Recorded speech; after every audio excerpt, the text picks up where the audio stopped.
Huddle up, Steelers Nation. It's Steelers Chalk Talk. I'm Tank. He's Mike McMahon, the former NFL quarterback.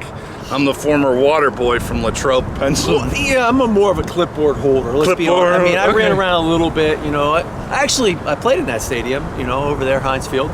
The Lions played again. First preseason game. First game ever. It was the first preseason game, and actually threw the first touchdown in that stadium as a preseason. Yeah, thanks. You get that and a bag of cookies. Then I played again right before Christmas that same year when the game actually meant something. How'd that go? Jason Gilman broke my foot. So no offense. Thanks, Jason. Yeah, Appreciate that. Yeah, definitely. It still hurts to this day. You know, it's just never properly healed. But hey, it is what it is. Yeah, right. Well, if you didn't get out of the league with something broken, hey, it was a swan song. It was a fair thee well, and thank you for 18 remarkable years. Mike, you know this better than anybody. The average career is what, 3.5, 4 years in the league?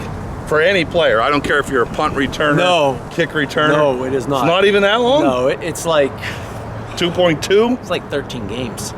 13 games? Yeah, to get your pension, you need 3 years and 3 games. And not everyone's got their pension. Fortunately, I do. But yeah, it's... So 18 years is a remarkable career. It's extremely, you know, you see the Tom Brady's, you see all, you know, the Michael Strains, all these guys that are on TV, you know, that have had these long careers. There's a lot of guys that are in it for like a cup of coffee, and it's a business, and it's a very the top of the top athletes, and you got to just be able to produce, and you know, a lot of it's a little bit getting lucky, you know, staying healthy, and you look at the way Tom Brady's done it, and he's been able to stay healthy. And Ben, I think the one thing you can respect about him is he's always put his body on the line. Oh. He didn't necessarily he's a pinata. Slide or throw the ball away so quick. And I think it says a lot about him. You know, and obviously he's not going to be playing as long as Brady has, but it's because he put his body on the line for his team, for the city, and to me, it shows that he is a true competitor. It wasn't, you know, you look at this past season, it wasn't the prettiest, but they still were able to get wins. And to me, with all the injuries, with the COVID and all this and all that, to me, it shows a testament to how good of a competitor he is, and how he just loves to play the game. You know, even though a lot of you out there in Steelers Nation, it really riled me up, some of the comments I heard about Ben. You know what? As we go into this final game against the Baltimore Ravens, your quarterback is ranked number 13 in the league. Your quarterback, Ben Roethlisberger and Jalen Hurts, well, they lead the league in the least interceptions, Mike, 9. So if the old man was done, factor that in there. Factor in there he's 13th. Aggregately, touchdowns, interceptions, all that yardage thrown, number 13. Do what you will with that, but I'm going to throw something out there, and you at home can speculate. Mike, I'm going to throw this out to you. I've been asking a lot of people, especially a couple people said, oh, he's done. You take Ben Roethlisberger this year, and you put him behind the 1995 Dallas Cowboy offensive line. I know it's a time warp stretch. You put him behind the 1995 Dallas Cowboys offensive line. This team has the potential to make a great run at the playoffs, and he's throwing for close to 7,000 yards. Yeah, I'm going to stop you right there. For the reason... If my aunt had a mustache, she'd be my uncle, okay? I know, Let's it's not speculation. go back there, okay? He's been nailed 35 times, Mike.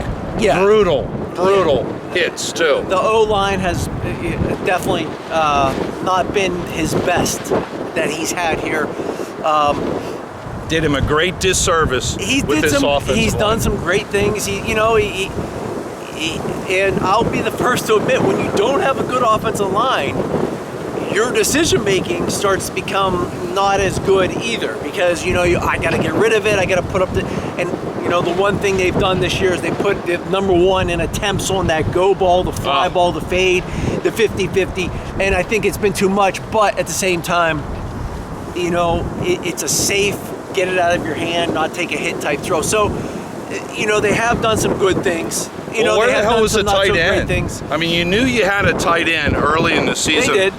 In the preseason, you noticed it when he made those 2 catches. Yeah, but I'm talking about the middle of the field. And to me, again, you can look back at the season, and I think it's just a little too much empty early in the season, you know, trying to get the ball to Juju, you know, and I actually think the offense has kind of improved since Juju's been out. I think it's become a little bit more balanced. And you look at what Najee Harris has done. Well, that's right there, because of Najee Harris is where you have your balance. Yeah, and so to me, you know, they're in a position. Now, granted, they got to get a little help from the Colts.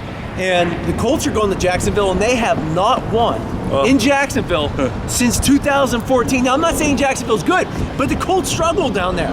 And if that's the case, now you're going in to play the Ravens, and the Ravens are fighting for a spot, but they have no Lamar Jackson. So the Steelers have a very interesting and capable outside chance of sneaking in the playoffs here. And then you never know what can happen. Well, let's talk about this Monday night performance premised upon your Pittsburgh Steelers getting up for Ben's farewell party and that defense showing up. This is what, well, cuts the wheat from the chaff, whatever you want to say. You knew that Cam Hayward and TJ Snotknocker elevated their games on Monday night. Those 2 guys alone took over that defensive side of the ball and said, our hero's not going out of here with a loss tonight. Great defensive performance. Secondary still a little bit suspect. We'll see what 2023 brings.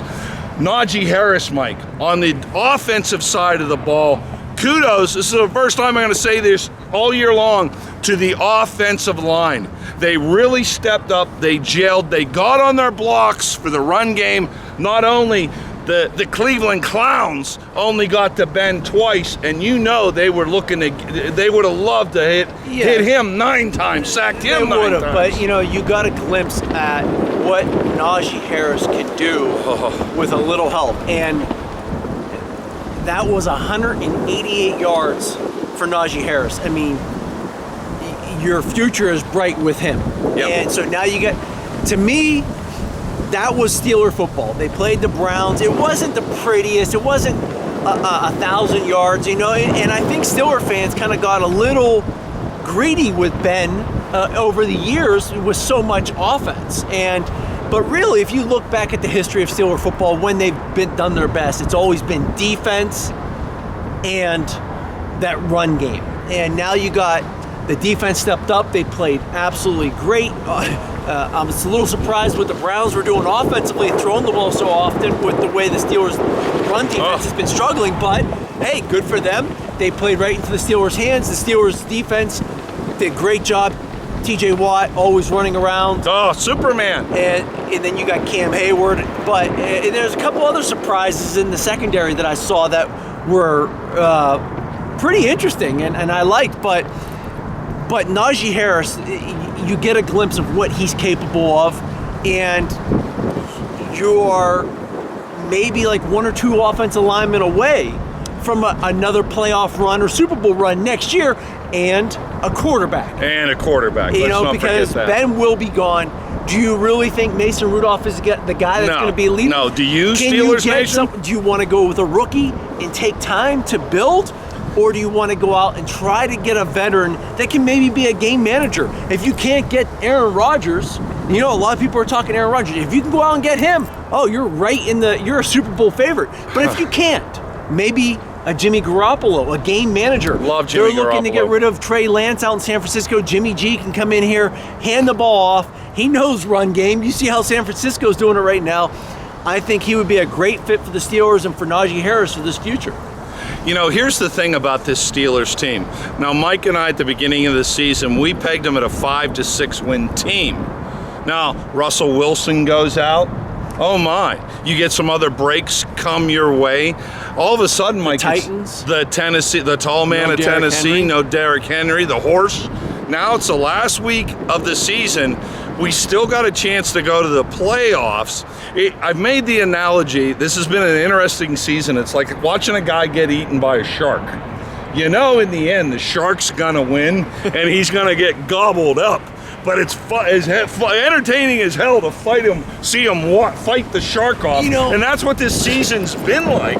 You know they weren't going anywhere, especially with this offensive line. But they're keeping us entertained right up to the last week, especially against the dreaded Ravens.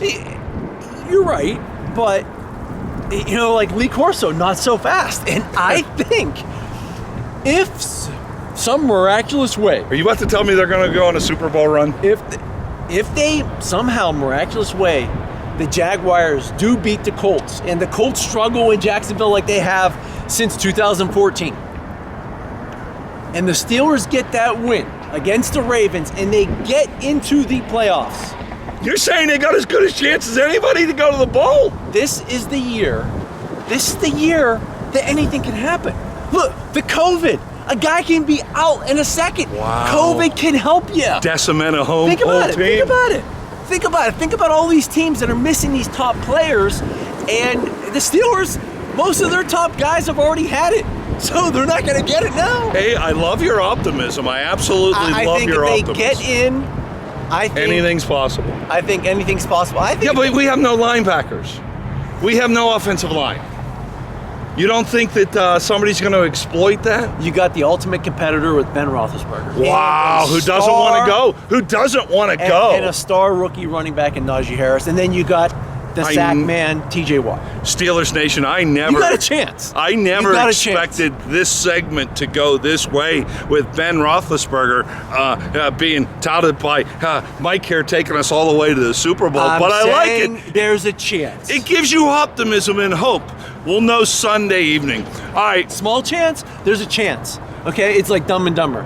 So you're telling me there's a chance. If they get in, I think there's a chance. I think if they get in, they'll win that first playoff game. You know what's the most annoying? But I don't know if they can get in. What the most annoying sound in the world is? Here we go, Ravens. Here we go. All right, I'm Tank. He's Mike. That's Bear. He's Bear. We're keeping him here with us close today. Steelers Talk. We'll pick it up after we beat the Ravens and we head into the playoffs.